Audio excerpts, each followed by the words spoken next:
আসসালামু আলাইকুম ওয়া রাহমাতুল্লাহি ওয়া বারাকাতুহু। আশা করি আল্লাহর অশেষ রহমত ও মেহেরবানিতে আপনারা সকলেই ভালো আছেন। এখন আপনারা দেখছেন হেদায়েতের পথের গল্প।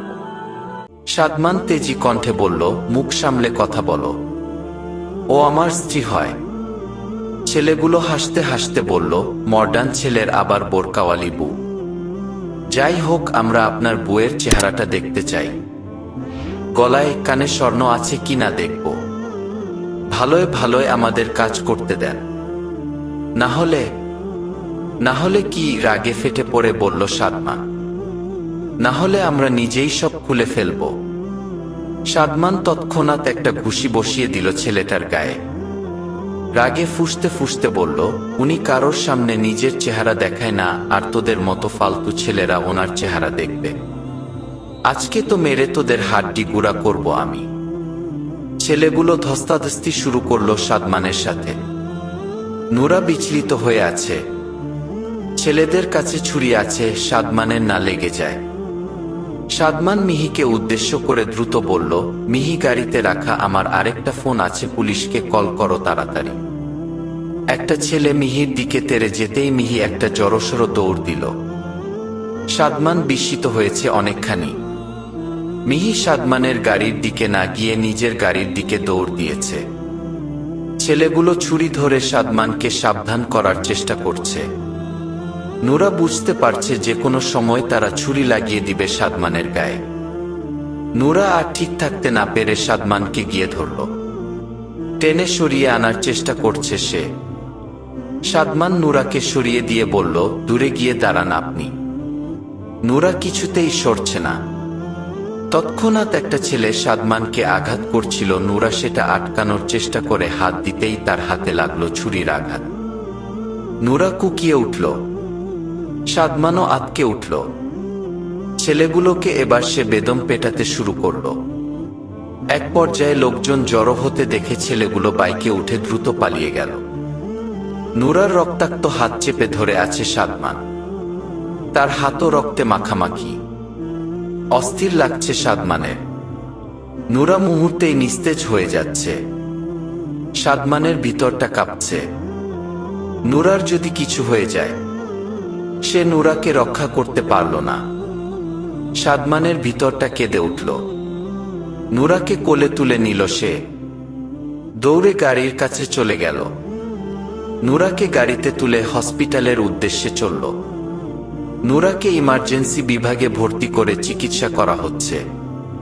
সাদমান বাইরে দাঁড়িয়ে হাসফাস করছে। মনে মনে আল্লাহর কাছে চাইছে নুরা যেন ঠিক হয়ে যায়। একজন ডাক্তার এসে বললেন, নুরা আশঙ্কামুক্ত আছে।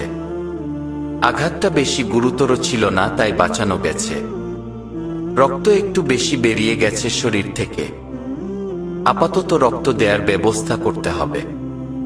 সাদমান দ্রুত হসপিটাল থেকে তাওসিফকে কল দিয়ে ব্লাড আর টাকার ব্যবস্থা করল। তাওসিফ এসে সাদমানের অবস্থা দেখে বিচলিত হয়ে বলল, কি হয়েছিল বলতো? সাদমান দীর্ঘশ্বাস ছেড়ে বলল, ছিনতাইকারীর কবলে পড়েছিলাম। শয়তান ছেলেগুলো আমাকে আঘাত করতে যাচ্ছিল। নুরা সেধে এসে আঘাতপ্রাপ্ত হয়েছে।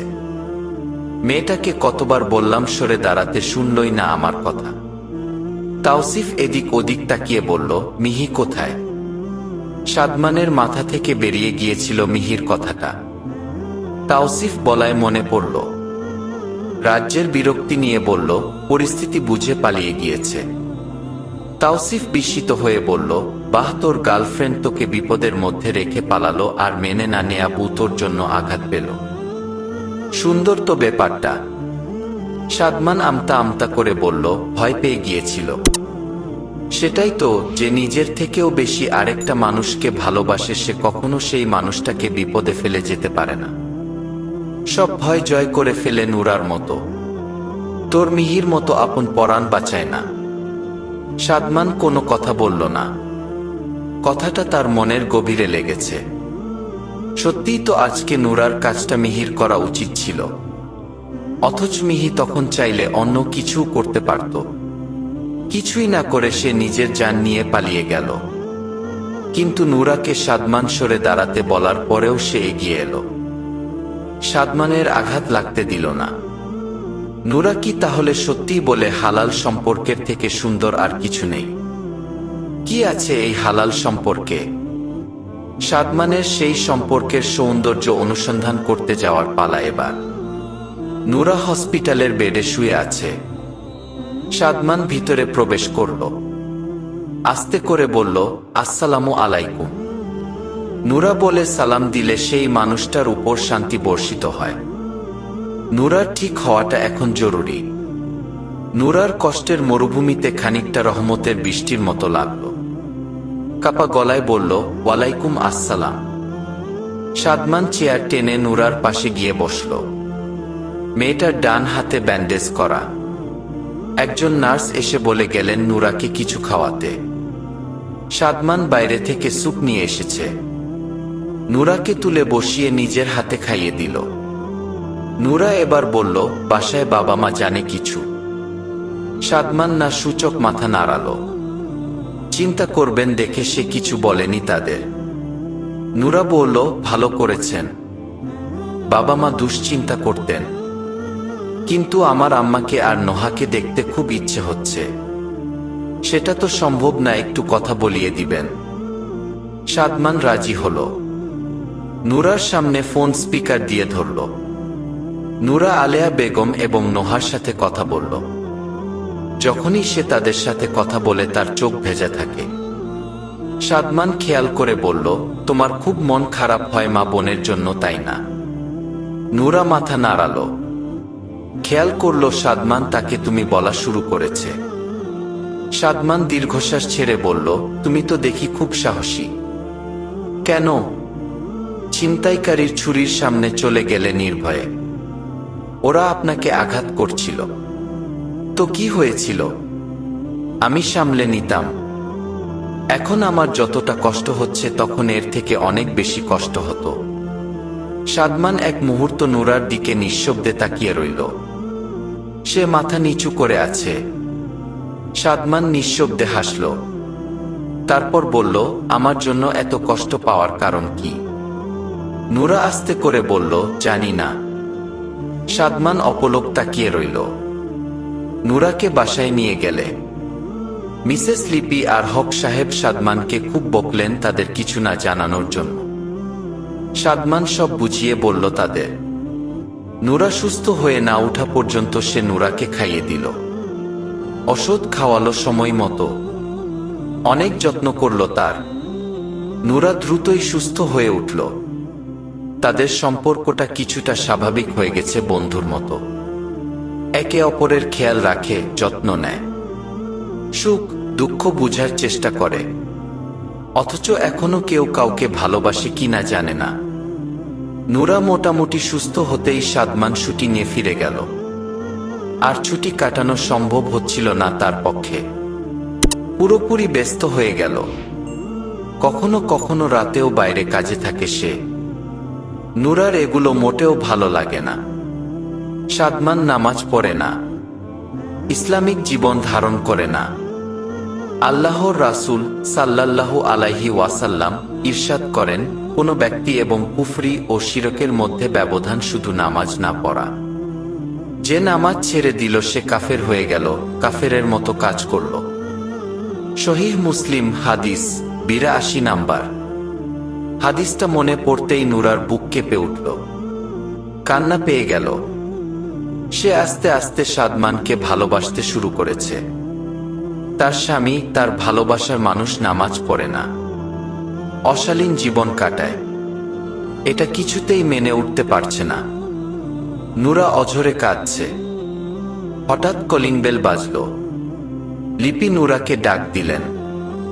নুরা চোখ মুছে ঘর থেকে বের হতেই দেখল আলেয়া আর নোহা এসেছেন। নুরা এক দৌড়ে গিয়ে তাদের ঝাপটে ধরল। আলেয়া নুরার কপালে চুমু খেয়ে বললেন, কেমন আছিস আম্মা? নুরা উৎফুল্ল হয়ে বলল, এখন তো অনেক ভালো আছি তোমাদের দেখে। কিন্তু তোমরা হঠাৎ এলে কিভাবে আম্মা? আলেয়া মুচকি হেসে বললেন, সাদমান বাবা গাড়ি পাঠিয়ে আনালেন। লিপি হেসে বললেন, কাজটা খুব ভালো করেছে সাদমান। আপনারা এসেছেন, এখন নুরার আর আমাদেরও ভালো লাগবে। নুরা খুশি মনে বলল, এসো মা, বোরকা খুলে হাত মুখ ধুয়ে নিবে। লিপি বললেন, ওনাদের গেস্টরুমে নিয়ে যাও, আমি আমেনাকে খাবার দিতে বলছি। কতদূর থেকে এসেছে, খেয়ে দিয়ে রেস্ট করুক। নূরা মাথা নাড়ালো। সাদমান শুটিংয়ে ব্যস্ত। নতুন একটা সিনেমার শুটিং চলছে। মিহি শুটিং স্পটে এসে হাজির হলো।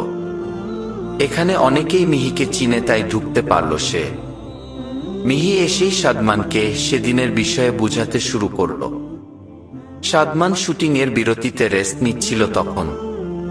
সাদমান বিরক্তি নিয়ে বলল, মিহি তুমি যাও এখান থেকে, তোমার সাথে আমার কোনো কথা নেই। ছড়ি বলছি তো সাদমান, আমি ভয় পেয়ে গিয়েছিলাম। এমন ভুল আর কখনো হবে না। আর কখনো আমি তোমার সাথে বাইরে গেলে তো। কি বলছো এসব সাদমান? যা বলছি ঠিকই বলছি, অনেক ভেবেচিন্তে বলছি। দেখো নূরা, তোমার সাথে আমি। আর সাদমান থেমে গেল। সে মিহির জায়গায় নূরা বলে ফেলেছে। মিহি চোখ রাঙিয়ে বলল, বাহ, আমার জায়গাটা নূরাকে দেয়া হয়ে গেছে তাহলে। সাদমান বিদ্রূপ করে হেসে বলল, নূরার জায়গায় তুমি কোনোদিন ছিলেই না মিহি। মানে কি সাদমান? মানে হচ্ছে নূরা আমার বউ হয়ে গেছে, তুমি সেটা হওনি। নূরা সব ভয়কে জয় করে ফেলে আমার জন্য।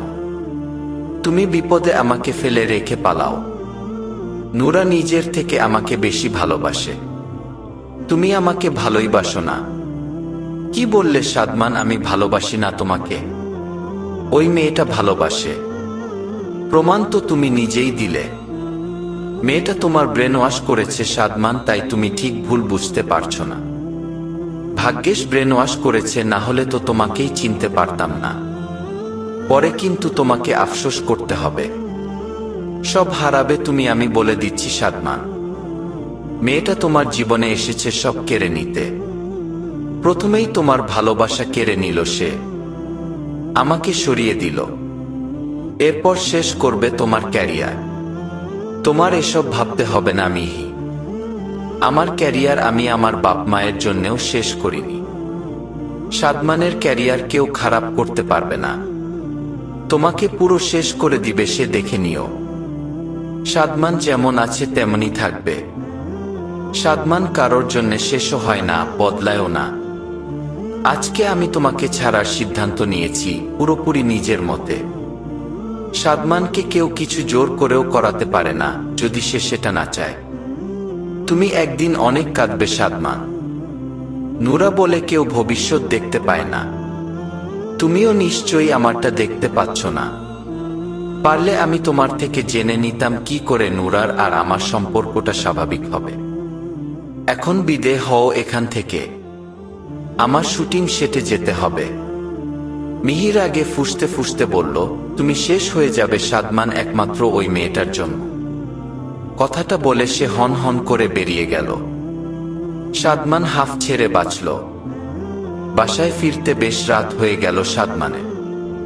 নূরা খাবার নিয়ে এখনো অপেক্ষা করছে। সে নিজেও খায়নি। সাদমান যে খেয়ে এসেছে সেটা আর বলল না, নূরার সাথে আবার খেতে বসল। নূরা বলল, আমার একটা কথা বলার ছিল। সাদমান খেতে খেতে বলল, বলো। আমি ঠিক করেছি আম্মা আর নোহার সাথে চলে যাব। বেড়াতে যাবে, যাও ঘুরে এসো। এটা আমাকে বলার কি আছে? নূরা দীর্ঘশ্বাস ছেড়ে বলল, একেবারে। মানে আমি আম্মার সাথে একেবারে চলে যেতে চাই। সারা জীবনের জন্য আপনার জীবন থেকে সরে যেতে চাই। তো বন্ধুরা, গল্পটি কেমন লেগেছে কমেন্ট বক্সে আপনার মতামত জানিয়ে দিন। আর এই রকম সুন্দর সুন্দর গল্পের ভিডিও পেতে আমাদের চ্যানেলটিকে সাবস্ক্রাইব করে বেল আইকনটি প্রেস করে রাখুন।